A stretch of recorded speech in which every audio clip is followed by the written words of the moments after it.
temas que estão a marcar esta quinta-feira e são também os temas para a discussão com Guilherme Oliveira Martins, a quem desde já agradeço a presença neste Hora Económico.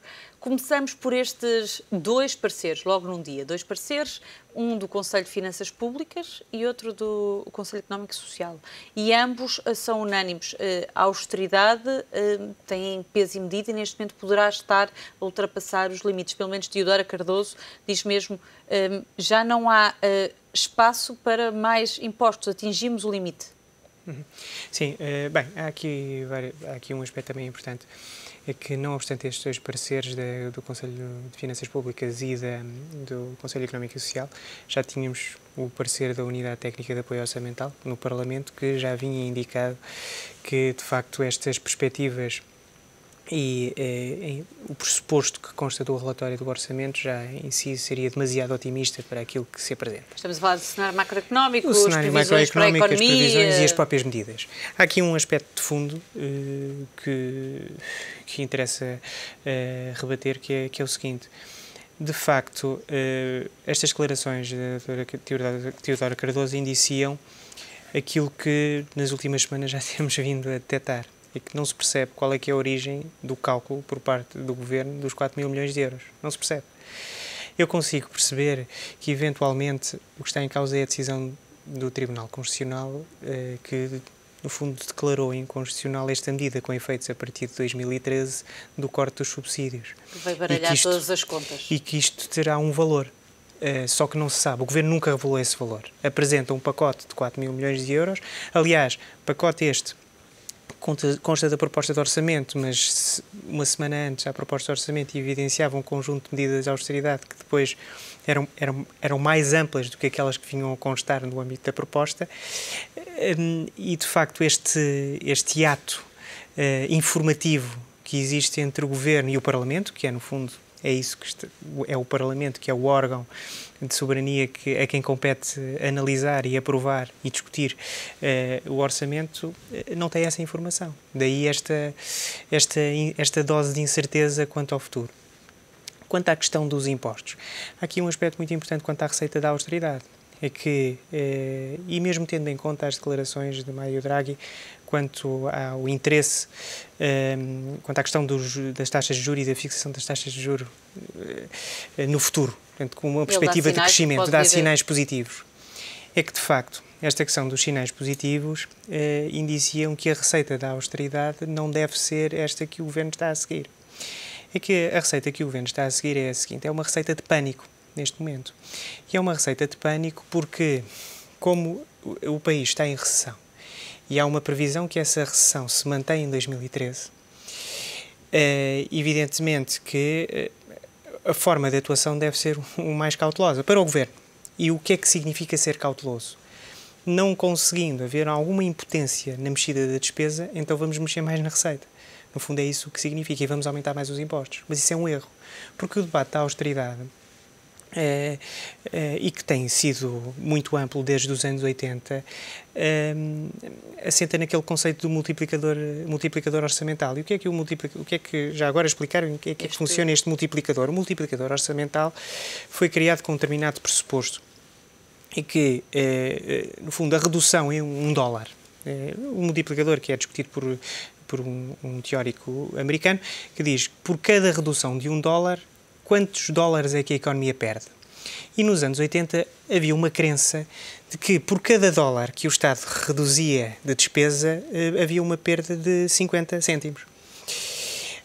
Evidentemente que essa crença, essa perda dos 50 cêntimos era num cenário controlado, num cenário em que... De estabilidade, pelo menos. De estabilidade, em que esses valores seriam absolutamente controláveis. Ora, isso perdeu-se nesta última década. Perdeu-se esse efeito. E o que acontece é que, em ambiente de recessão, e somando à recessão com taxas de juros quase perto do zero, isso quer significar que o efeito da austeridade, o efeito da diminuição da despesa, cumulado com o aumento da receita, a redução é acima de 1. O que quer significar que por cada dólar ou cada euro que o Estado deixa de despender, está a perder 1,20€, 1,5€. E o multiplicador usado, que tanto tem sido contestado, foi de 0,8. 0,8. No fundo, porquê? Porque isso é um relatório do FMI que vem sustentar que o multiplicador estará perto de 1. Mas, na realidade, a discussão não é essa. A discussão é perceber em que medida é que a descida da despesa, acumulado com o aumento da receita, vem acelerar ou desacelerar a economia. E, de facto, há aqui um aspecto interessante, é que a receita da austeridade não deve estar apenas dirigida a uma mera diminuição da receita, aumento de receita ou uma mera diminuição da despesa. Porquê? Porque, em primeiro lugar, eu consigo perceber que a trajetória da austeridade, a trajetória da consolidação e melhoria dos saldos deve ser mantido. Mas em períodos de recessão, isso interessa explicar, em períodos de recessão, esta estratégia de manutenção de saldos não deve ser acelerada. Deve ser mantida com um efeito de credibilidade. Ora, esta manutenção pressupõe a tomada de medidas que não tenham impacto no curto prazo, que tenham de ter impacto no longo. E a que medidas é que eu me estou a referir? Não estou a falar em medidas de aumento de receita, porque as medidas de aumento de receita concentram-se no curto prazo. São medidas que são pagas no momento, por impostos presentes. Daí serem pensados ano a ano, quase, neste governo, ou para não dizer meses a meses. Não é só este governo. Sim, mas o que tem sido. A lógica orçamental é uma lógica de caixa, é uma lógica até ao final do ano. E, portanto, é uma lógica de curto prazo, necessariamente. Mas o que acontece é que este esforço de austeridade e este esforço de consolidação dos saldos deve ser mantido. Isso não há dúvida. Não deve ser acelerado. O que o Governo está a tentar fazer é, em situação, como tem um plano de ajuda financeira e como está excessivamente preocupado em manter-se com cara bonita em frente aos seus próprios investidores, aos seus próprios credores, está a tentar acelerar este plano de sustentabilidade. Ora, isto não pode acontecer. O Governo deve concentrar-se em medidas que não tenham impacto no curto prazo, mas no longo prazo. Medidas de despesa. A tal despesa estrutural que estamos a falar.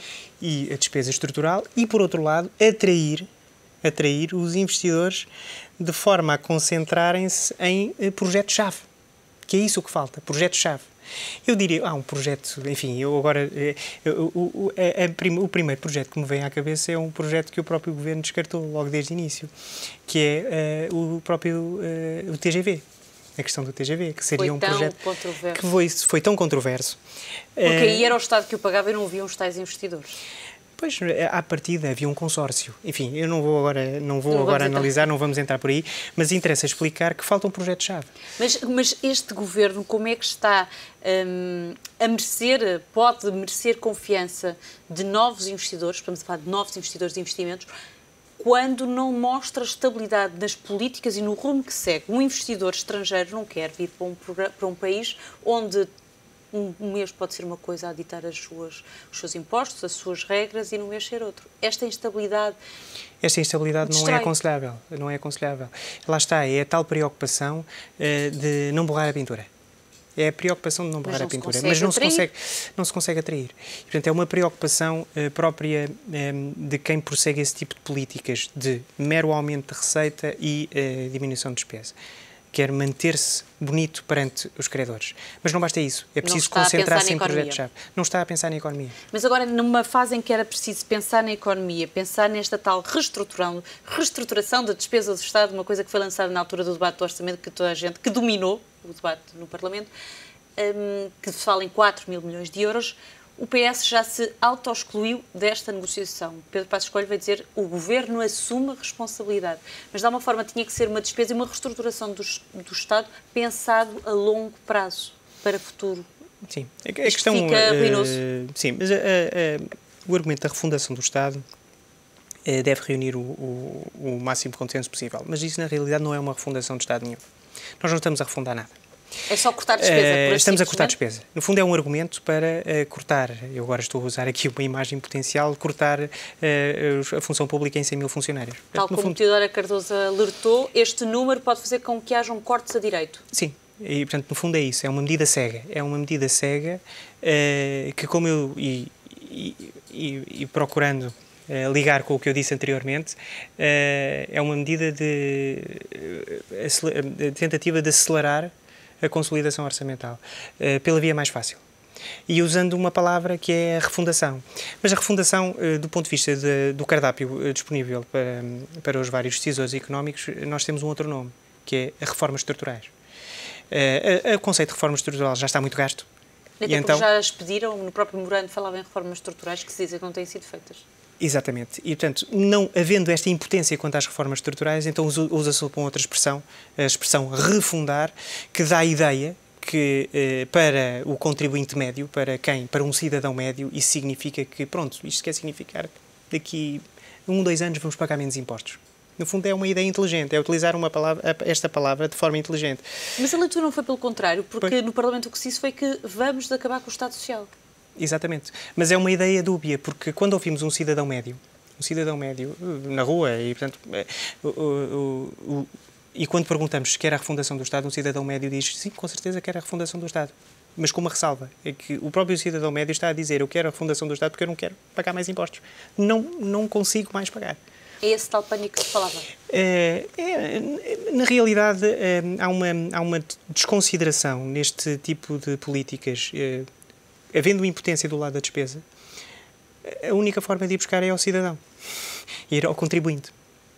E isto é totalmente contrário àquilo que está a ser feito nos países nórdicos, por exemplo, na Suécia, em que há uma verdadeira reforma fiscal a ser empreendida há cerca de 2, 3 anos.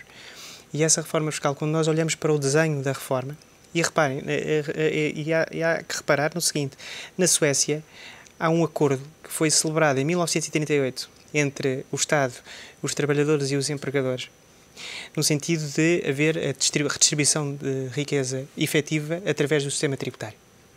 E nos últimos 3 anos há uma revisão desse sistema tributário. Na Suécia, que é um exemplo, no fundo, sim, na Suécia apresenta superávit nas contas, portanto, eu acho que não podemos ir buscar melhor exemplo. Evidentemente tem uma moeda própria e, portanto, não está na zona euro e, portanto, também há essa nuance. É esse calcanhar daqueles que nós também... E não só, mas há que perceber esse exemplo. E há que perceber que a Suécia sempre advogou a progressividade dos impostos. E nesta última reforma que nós estamos a assistir, atenua essa progressividade e vem criar um sistema de isenção para as classes mais baixas.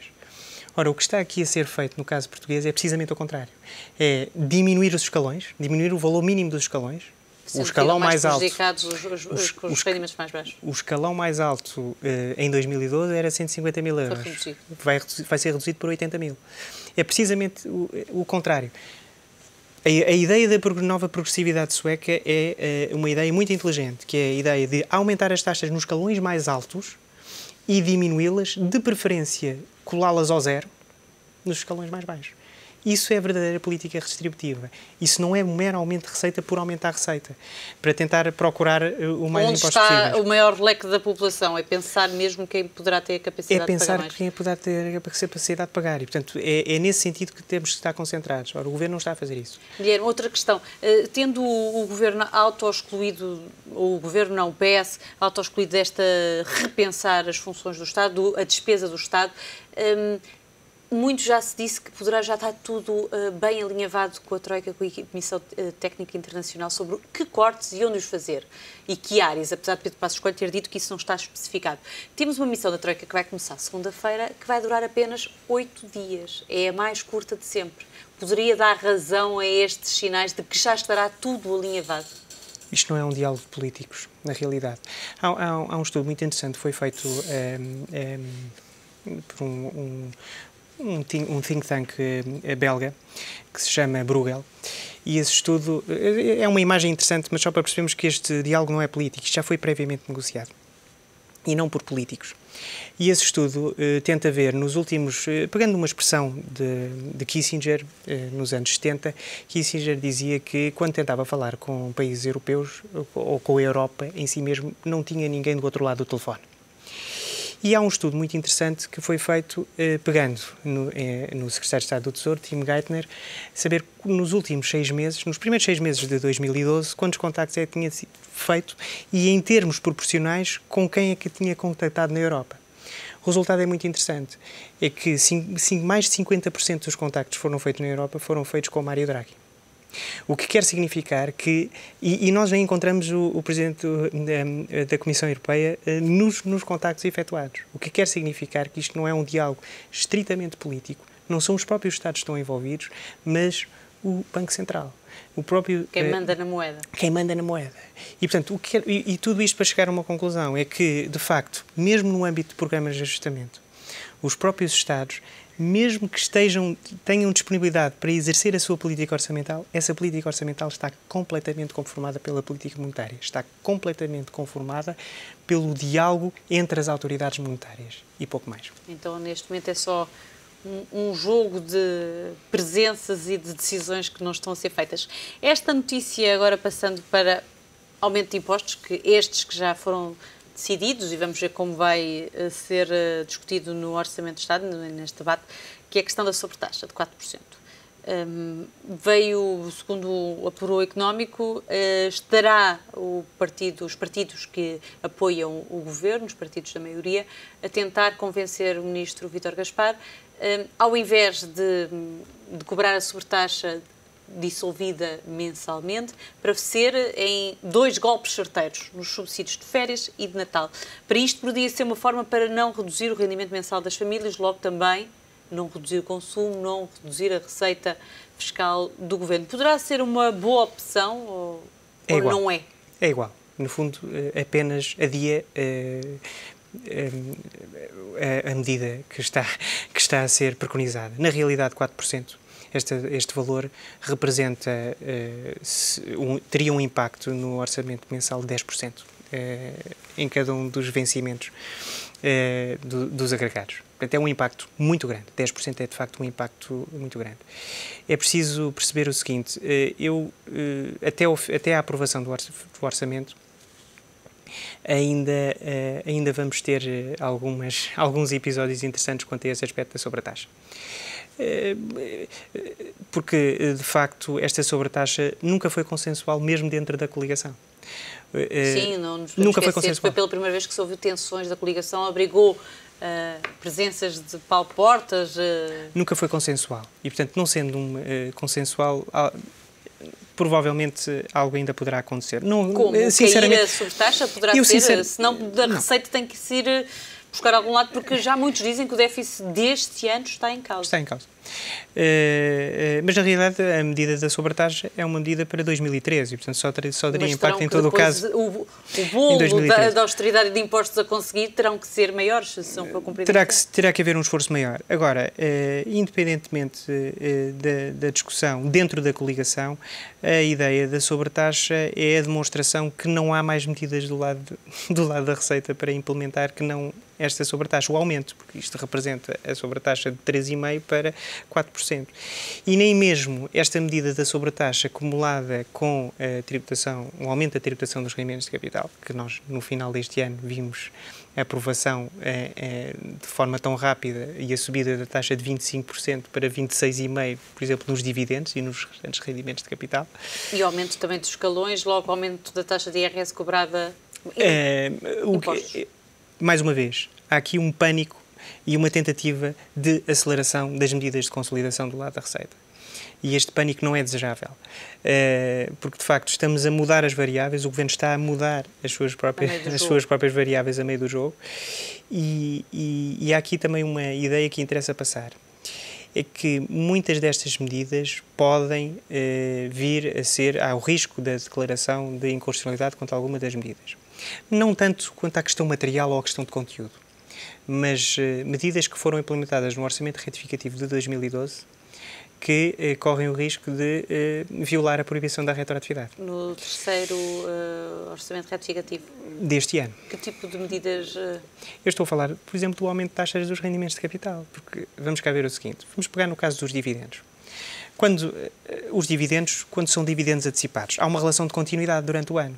Mesmo que o facto tributário se verifique no dia 31 de dezembro, como os códigos dizem, como os códigos sobre o imposto sobre o IRS e do IRC referem, mesmo que os códigos refiram, de facto há uma relação de continuidade entre janeiro e novembro. Não pode-se também alterar a meio. Portanto, teria que começar em janeiro e não no decorrer do ano. E, portanto, há aqui uma dose de incerteza E por mais que o próprio Estado se proponha a aumentar a receita, a aumentar a arrecadação de receita em 2012, ou aumentar a arrecadação de receita em 2013, na realidade isto é uma questão de caixa, aumenta de caixa, aumenta do ponto de vista de tesouraria, disponibilidade de tesouraria, mas vai discutir isso tudo nos tribunais. E em termos concretos, eu não estou a falar sequer do Tribunal Constitucional, estou a falar em situações concretas, nos tribunais administrativos, nos tribunais tributários. Viu-se muito quando foi da suspensão dos subsídios, funcionários públicos que processaram o Estado, mas houve pouco. Eu estou a falar não estou a falar desses casos Estamos a falar de grandes massas. empresas. Não, nem só de grandes empresas. Eu consigo pegar num exemplo que eu me recordo. Em 2008, no final do ano, era outro governo, evidentemente, mas aumentou as taxas de tributação autónoma, duplicou as taxas de tributação autónoma nos veículos. Passou de 10 para 20. E houve uma decisão do Tribunal Constitucional, em 2009, que veio pronunciar-se favoravelmente a esse aumento das taxas de tributação autónoma. Curiosamente, no início deste ano, tivemos uma outra decisão do Tribunal Constitucional a dizer precisamente o contrário. E o que é que aconteceu? Tivemos revisão da matéria coletável relativamente a todos os impostos e todas as tributações autónomas que foram pagos em 2008. Mais uma vez, só com o último caso julgado é que nós conseguimos perceber efetivamente quanto é que foi o montante de receita que o Estado arrecadou. Não basta apenas olhar em uma lógica de caixa. Estes valores têm que ser sempre corrigidos. Porquê? Porque há o direito e há os tribunais, e os tribunais é que nos dão a certeza. Não basta apenas uma decisão política de caráter administrativo. É preciso confiar nas instituições, e é isso que vai acontecer. Vamos ver se arruína as contas do Estado. Mas esta questão da sobretaxa, acha que se esta proposta, pensando que poderia trazer alguns benefícios, o facto de os portugueses só se aperceberem do valor do que vão ter que pagar ou ficar sem,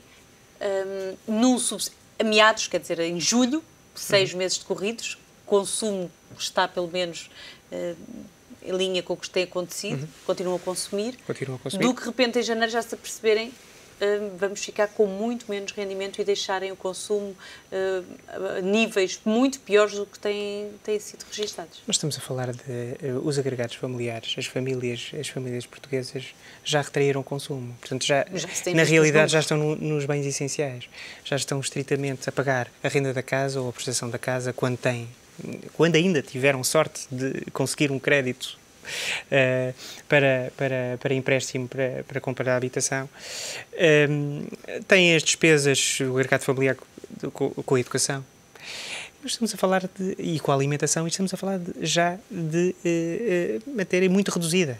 Já estamos a falar de aspectos muito reduzidos. O que acontece é que, na realidade, com esta retração do consumo e com este efeito recessivo que já se sente, evidentemente que vai haver uma quebra.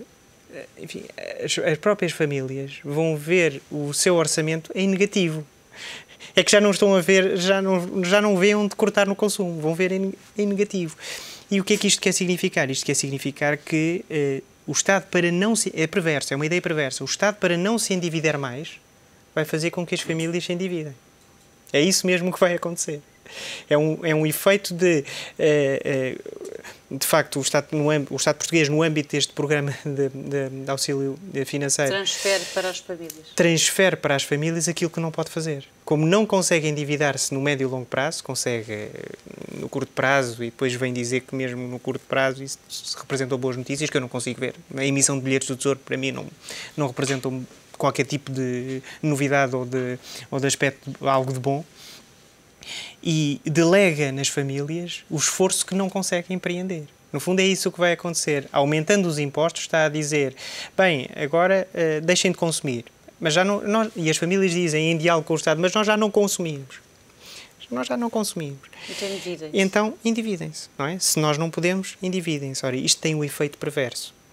E essa mensagem, agora quanto à questão que faz, saber se é preferível saber em janeiro ou se é preferível saber em julho, eu diria, é preferível não saber nunca.